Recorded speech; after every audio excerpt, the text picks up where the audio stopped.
All right, so here we are. I'm Dave. This is Corey, and we're here with Eric Powell. Now, you are obviously everybody knows you from the Goon comic book. But I think the cool thing is like we do a podcast where we focus kind of on people from this area. You are a local guy as well. Yeah. Like, you tell everybody like where you're from, and are you from Nashville itself? Well, I grew up in the Lebanon and Mount Juliet area, which is just outside of Nashville. Yeah. And I live in Nashville now. Okay. So let's talk about now.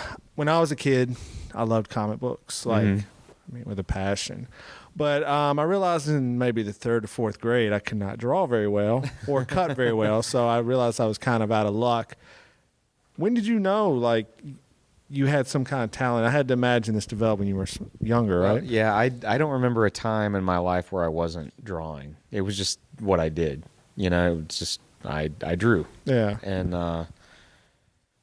it wasn't until I was in junior high that I really thought, like, wow, comics, that's what I should be doing, you know, because I was filling up notepads with, like, drawings, and then I would write stories to go along with the drawings, and then, you know, I kind of got back into comics when I was in junior high, and it just seemed like the perfect thing. It's like, this is exactly what I want to do, tell stories with drawings, you know? So it was never... I was the kid in school that could draw. You know, you got one of those kids that kid's the jerk. That kid can play football.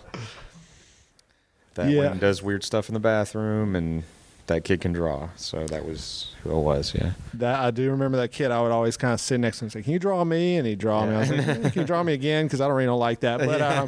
But yeah. So that's definitely cool. So what were you when you got back into comics? What were you into? Like. When I was a young kid, it was this standard stuff that you could find at a spinner rack at the grocery store. You know, it was Spider-Man, the Hulk, Superman, that kind of stuff. And then when I rediscovered comics as a teenager, it was the darker stuff. It was Bernie Wrightson and, you know, kind of the grittier comics that were being done at the time. And, so I kind of also...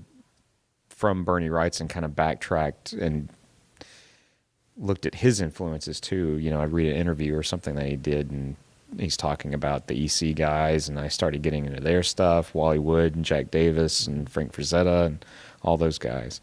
So that was the stuff that I, you know, would, when I was collecting, I would go to conventions and, you know, the local one or two comic shops we had and dig through the boxes and usually find beat up quarter copies of something. Mm-hmm. So what did your parents think about all this while this is happening? Are they supporting you during this time, or kind of? They were pretty supportive in general, but I don't think they understood it. I mean, I come from, you know, typical Southern family, so my mom was always very confused about the stuff I was into, and so was my dad. He was just like, you gonna, you know, play some football this year? And I was like, you gonna get out of the house, play some football? What are you doing? You know, and so I know my dad he's not the kind of guy who is like into science fiction or comic books or anything like that. So I know he was just kind of like, I don't get any of this crap that you like. And my mom was just more like concerned, like, my son's going to become a psycho killer because look at this, like, look at this stuff he's putting all over his bedroom. So yeah. I remember one time my mom, like, I had gotten a Fangoria magazine or something and put a pin up from it in my room, and she was like, your brain is like a computer. All this stuff, you're putting it in there. You know, you're going to whatever. So she, like, sat me down and was just like, I just want you to draw the coffee table. Just draw something nice. So I drew, like, this face, like, coming out of the top of the coffee table, like this demonic head, and she had given up at that point. She was like, yeah. So then when do you start really, I mean, because a lot of kids, if you told them they could be comic artist, comic creator, you know, you tell a kid a lot of things. I think when you get to high school, you start to realize maybe that's not true. Did you ever have a moment where you didn't think you were going to make it in that field? I had a lot of those moments. Yeah. It was tough. Just like getting into any entertainment business, there's more people that want to do it than there are openings to do that, you know? So, I had a filing cabinet, a drawer in a filing cabinet that I just kept rejection letters in. And yeah, it was. There was lots of those moments, and I also went to. There was the first what you would call a convention I ever went to was a very small thing, and there was a guy there who was doing some inking work for DC, and it was the first comic book professional I ever met. And I went up to him and I showed him some of the stuff I was doing, and admittedly it was horrible because it was very early on. But I was like, "Do you think I ever have a chance to work in comics?" And he was like, "No." Oh my God. That was the only thing he said to me. No. Do you remember this guy today? Yeah, I know who it is. I'm not going to say who it is. But still, wow.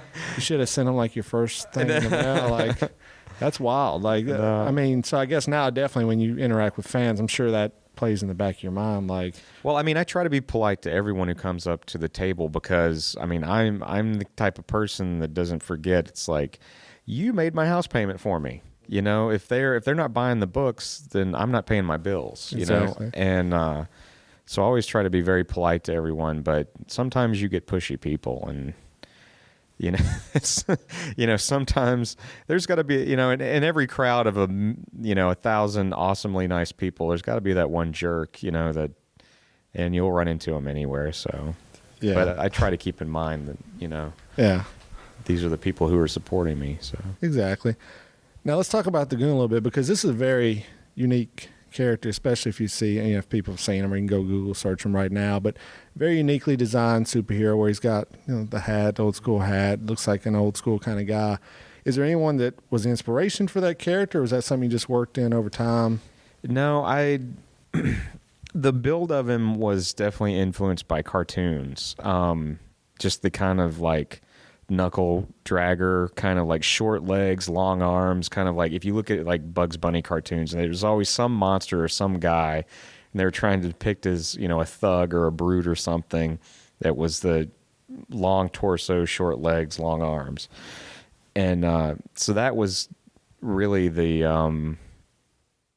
idea of it, the kind of like look of him. And then, I wanted to do something that was kind of like crime noir and everything, so his look just kind of evolved from that. And but there wasn't a specific like thing that was like influence an actor from a movie or anything like that. Yeah, so just kind of your own creation. Yeah. So I mean, I haven't read everything of the Goon. Now, there's some characters that cross over, Batman versus the Predator or anything like that. Has there been any big crossover things like that you've been approached to do at this point? There have been a couple of times when it's like, let's do a crossover or something. I think we've done 3. We'd had a Hellboy crossover, and we did a crossover with the Cartoon Network show Metalocalypse. It was Death Clock versus the Goon. And then there was a crossover I didn't work on. I just did a cover. It was more of like a Goon appeared in that book, but there was a Goon Criminal Macabre, which is another book from Dark Horse. Okay. And those have been the only ones, I think. Still Hellboy, that's pretty awesome. Yeah. I mean, and were you drawing Hellboy in that issue, or was that another artist drawing the Goon? Well, it had a little bookend segment that was drawn by Mignola. Okay. So he did the beginning and the end of the book, and I did the middle. Wow. So what? I mean, were you a fan? Oh yeah, I'm a big fan of his. So what was that like? Like, I mean, it must have been pretty awesome. Yeah. It was issue 7, so it was pretty early on at Dark Horse. So yeah, it was great. There was a lot of cool stuff happening in that time that was just like, wow, this is awesome. Yeah. Randy Bowen. I was a big fan of Randy Bowen, who has a statue company, Bowen Designs. Okay, yeah. They do a lot of Marvel stuff, and he ended up doing a statue. So that was really cool. And then we were doing this crossover and stuff and everything. So it just seemed like I was finally getting there, like all this cool stuff was happening all at once. So is there going to be, I mean, idealistically or even realistically, going to be a movie of the Goon ever? I mean, have you been approached about that? Have you ever thought about that? Yeah, actually, we it got optioned about 5 years ago now by David Fincher and an animation company called Blur. And we've been working on that for a while now. Blur has done a bunch of test stuff, and it looks amazing. And we've we showed some stuff off at San Diego Comic-Con a couple years ago, and it got a great reaction. So the fans were all aware of it and where we were doing this. But when Fincher and Blur and Dark Horse Entertainment went around to shop it and try to get a studio behind it, they were like, "Wow, that looks amazing, but we don't know what to do with this." You know, it's like, it's a PG-13 animated thing, so it's not aimed towards kids. So no one's really done anything, you know, specifically like the Goon like that. I mean, the closest thing, and this is how Hollywood works, they'll try to compare it to something and see how that thing did. So they're going like, well, the only thing that's come out that's been animated and not a G-rated thing has been Beowulf. And that didn't do so well. So you're comparing the Goon to Beowulf. Yeah. It's two completely different things.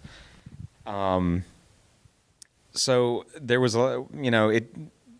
it wasn't progressing as fast as we had hoped. So the fans who were aware of it, because we had showed off this footage, started telling us, you know, like, I was getting email over, you know, Twitter and Facebook and all that stuff, just, hey, do a Kickstarter and get crowdfunding behind it.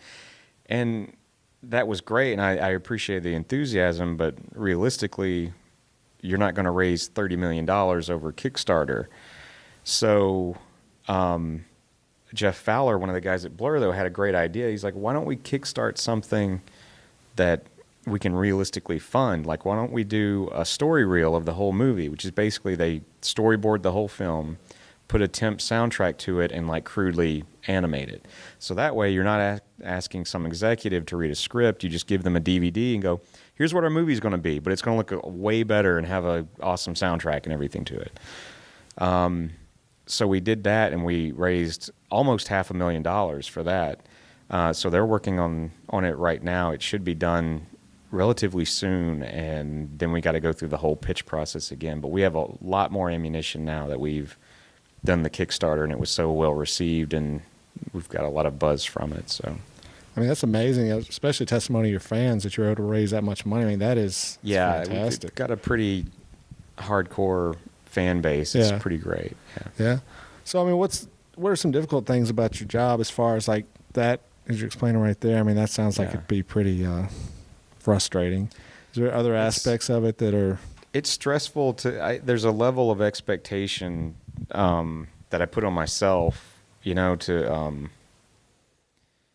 I write it and draw it, so it's a lot of pressure, you know. It's like trying to maintain, and you want to do something good, and I'm a pretty fast artist, but when it comes to the writing, I kind of have to bang my head against the wall a little bit, because if you don't have the idea, or the idea you have just isn't there yet, you have to wait for it to happen. You can't, you know, you can work on it as much as you can, but it comes to a point where you're just searching for that one bit to make the whole thing click, and you gotta find it.